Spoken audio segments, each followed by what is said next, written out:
Oke, Assalamualaikum warahmatullahi wabarakatuh. Alhamdulillah, TPUA telah diterima dengan sangat hormat oleh Humas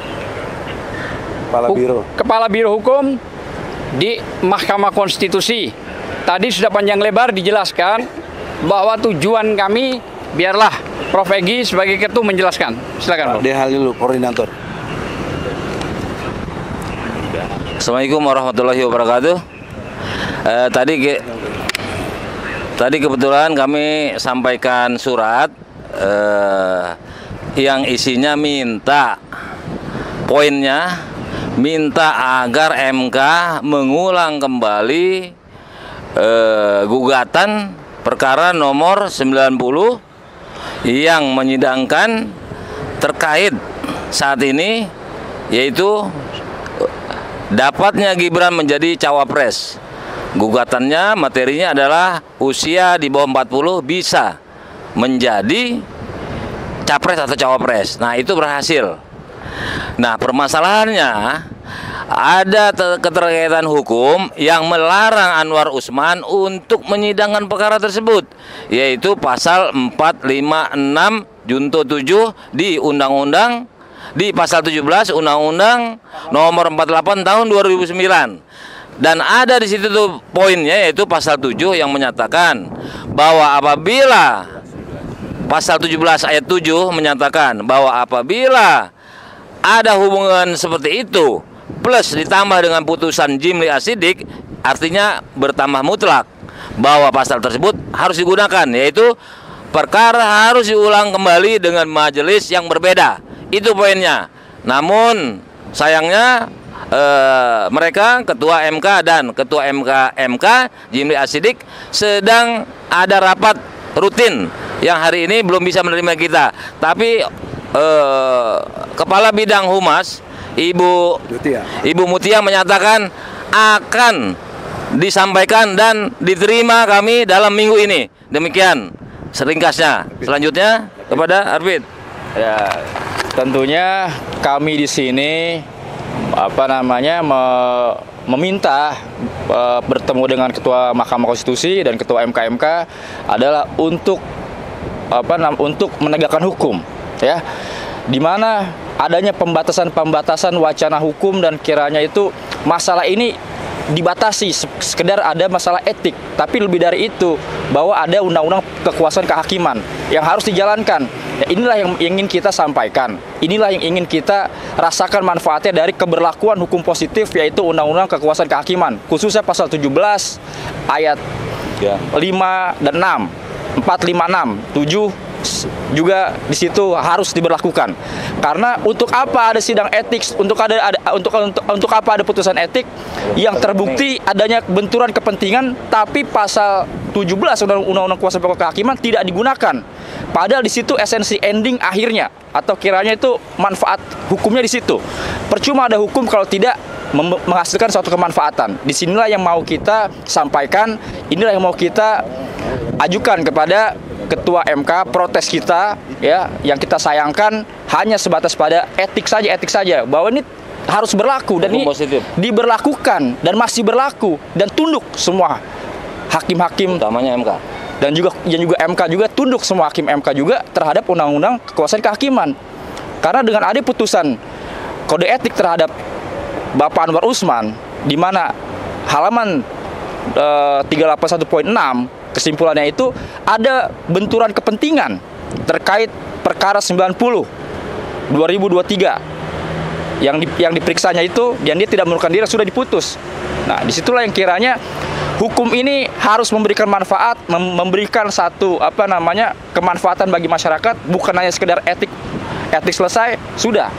Nah, disitu yang mau kita sampaikan bahwa ini ada hukum lanjutannya lagi, ditindaklanjuti lagi, yaitu diperiksa ulang lagi perkaranya, harus itu. Bagaimana sifatnya MK itu kan final and binding. Final and binding itu putusan yang memang tidak bisa diganggu gugat, tapi terhadap etik karena ada terbukti pelanggaran etik, maka di situ tunduk pada undang-undang kekuasaan kehakiman, ini diperiksa ulang. Dasar apa? Pasal 17 ayat 6 dan 7 Undang-Undang nomor 48 tahun 2009 tentang kekuasaan kehakiman. Itu kita bicara dasar hukum. Jadi nggak berlaku final and binding. Final and binding dalam hal benar putusannya. Ini kan nggak benar. Terbukti tidak benar dari mana? Ada putusan etiknya. Itu logikanya. Gitu. Ini kan terakhir punya. Nah, saudara-saudara, perlu dipahami cara berpikir yang intelektual, yang ilmiah. Itu mesti objektif, sistematis, baru toleran. Dengan sikap ditopang oleh jujur, bener, adil. Os jubedil. Nah, saya ingatkan Ketua MK, Ketua MK juga. Anda tidak os jubedil, tidak objektif. Objektif itu harusnya tidak memihak.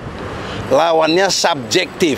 Kalau putusan seperti ini yang ada putusan nomor 90 itu putusan banci dan subjektif. Kenapa? Udah ada keberpihakan, ya, tetap melindungi Usman, walaupun sudah dipecat, tetapi dia boleh tetap jadi hakim. Tapi tidak boleh ngadili ini, ngadili itu. Itu dari mana normanya? Nggak ada yang begitu, ya. Kemudian yang paling penting lagi, berdasarkan pasal 5 tadi, dari pasal 17 ayat 5, bahwa siapa yang berkepentingannya terjadi benturan harus mengundurkan diri. Di pasal 6-nya kalau tidak mengundurkan diri tetap bersidang, tetap diputuskan, putusannya tidak sah. Nah, karena tidak sah berarti nomor 90 juga tidak sah. Final and bindingnya tidak berlaku. Final and binding tidak berlaku karena ini berlaku kepada Undang-Undang nomor 48 karena putusannya tidak benar. Karena putusannya tidak sah. Kok masih diadili, dibilang sah dan Gibran boleh terus melanggeng? Itu otaknya di mana logikanya? Paling tidak objektivitas Anda tuh di mana? Undang-undang ini fungsinya apa? Dan fungsi Undang-Undang nomor 48 tahun 2009 pasal 17 ayat 5 dan 6. Ya, 5 dan 6 bahwa itu tidak sah. Dan pasal 7 ayat 7-nya harus diulang. Jadi jangan pakai alasan final and binding tidak ulang. Harus diulang dengan hakim yang berbeda. Kan sudah berbeda sekarang Soehartoyo. Soehartoyo, kau pemimpin yang baru di MK. Jangan kau pikir kau bisa melanggang begitu enak saja membiarkan undang-undang yang berkait dengan ini kau abaikan undang-undang kehakiman. Jadi undang-undang itu telah menyatakan putusan MK nomor 90 tidak sah. Nah, karena tidak sah, ulang lagi sidangnya. Itu logika hukum. Kok boleh terus berlangsung? Kok terus bisa? Terus KPU lagi terima. Blow on lagi. Bagaimana kok blow on dalam bicara undang-undang? Gimana sih, heran saya. Ya, sekolahnya pada di mana sih itu? Ya. Jadi oleh karena itu menurut saya itu bukan soal sekolahnya di mana, fulus. Pengamat-pengamat juga yang sok pinter katanya udah aman Gibran. Lu dibayar berapa lu? Ya. Lu cari makan di politik sih begitu. Maka jangan cari makan di politik.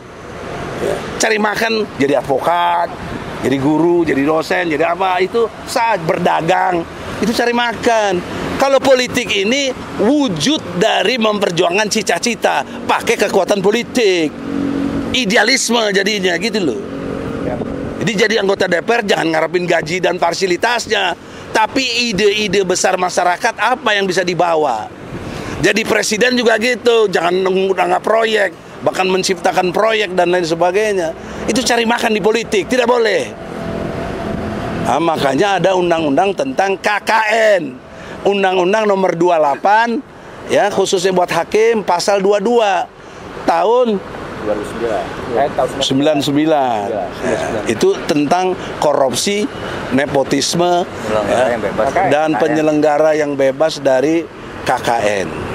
Karena hakim itu jangan lupa, hakim, Anda adalah penyelenggara negara. Nah, saya ikatkan juga hakim yang nangani di Pengadilan Negeri Jakarta Pusat, saya kritik keras, Ketua PN Pusat. Tadi saya datang ke sana, Anda tidak mau nerima, Anda tidak berkenan terima kita. Apa dasarnya kau? Ya, gugatan aja harusnya diterima. Apalagi kita bertanya, kita kan bertanya, kenapa hakimnya kabur? Terus sidangnya kapan? Kok nggak mau nerima juga? Langkahnya mau nyogok kali Bang. Tolong dengan hormat. ya, Mahkamah Agung bidang pengawasan, juga Komisi Yudisial, periksa ini Ketua PN Jakarta Pusat. Saya nggak tahu siapa namanya itu, ya. Nanti semua orang juga tahu kalau lihat Google lah. Jadi oleh karena itu, dengan hormat, hukum ini harus ditegakkan. Ini bukan bicara so jago, ini bicara ilmu. Ilmu itu kebenarannya exactly, ya, objektif. Tidak ada sistematisnya yang bisa mengalahkan objektivitas. Nah, kalau objektivitas pasti sistematis, dan kita harus toleran kepada nilai objektivitas itu. Begitulah, singkat saja buat orang-orang yang blow on, tolong pinterin dikit ya. Ya, dengan hormat, ada sedikit lagi dari DHL, silakan. Terima kasih. Kami sebagai atas nama TPUA mengingatkan, jangan sampai Anwar Usman karena nepotisme dihukum, diberi sanksi. Karena akibat diberi sanksi oleh MKMK gara-gara dia nepotisme. Oh gitu. Gara-gara nepotisme Anwar Usman dilaporkan oleh TPUA di Polda Metro Jaya.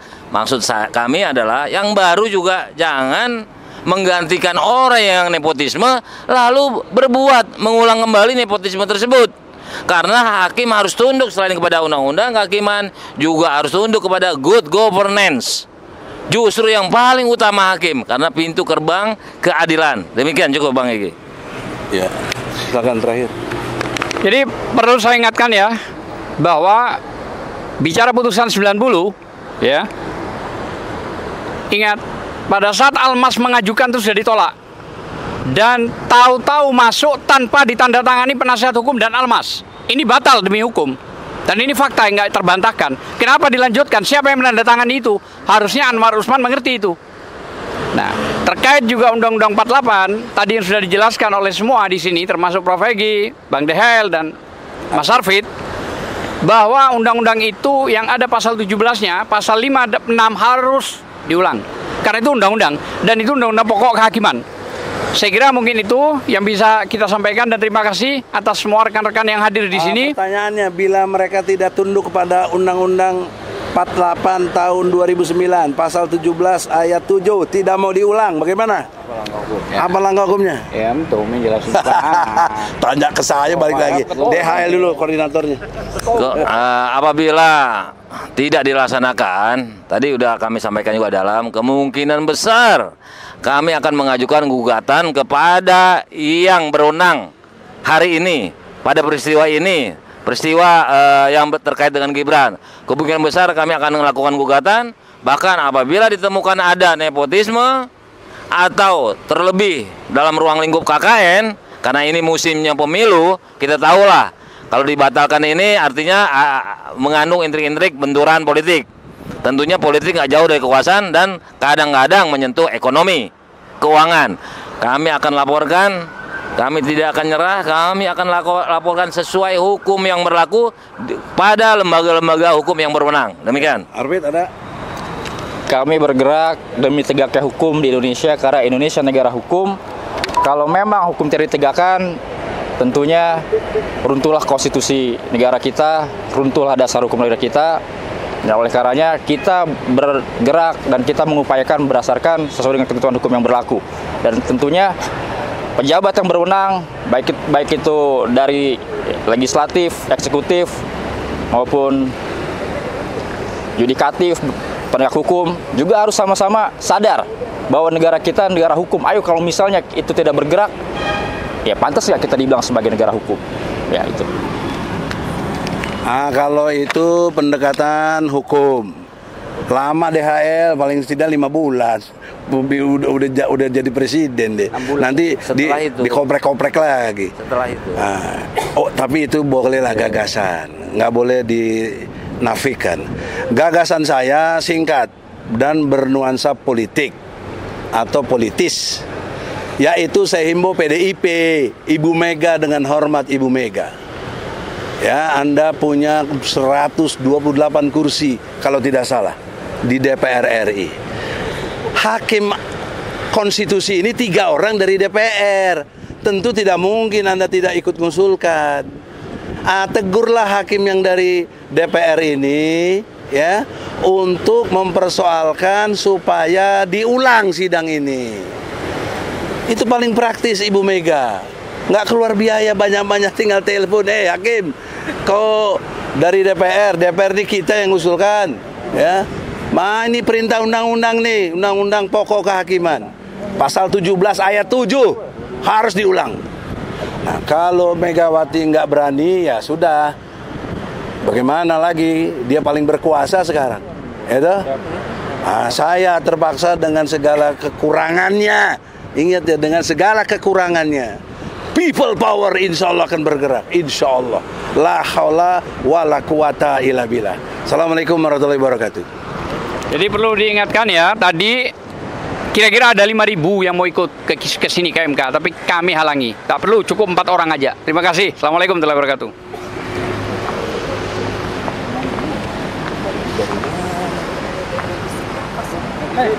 Alhamdulillah. Mantap. Ini aneh kopi aja lu langsung.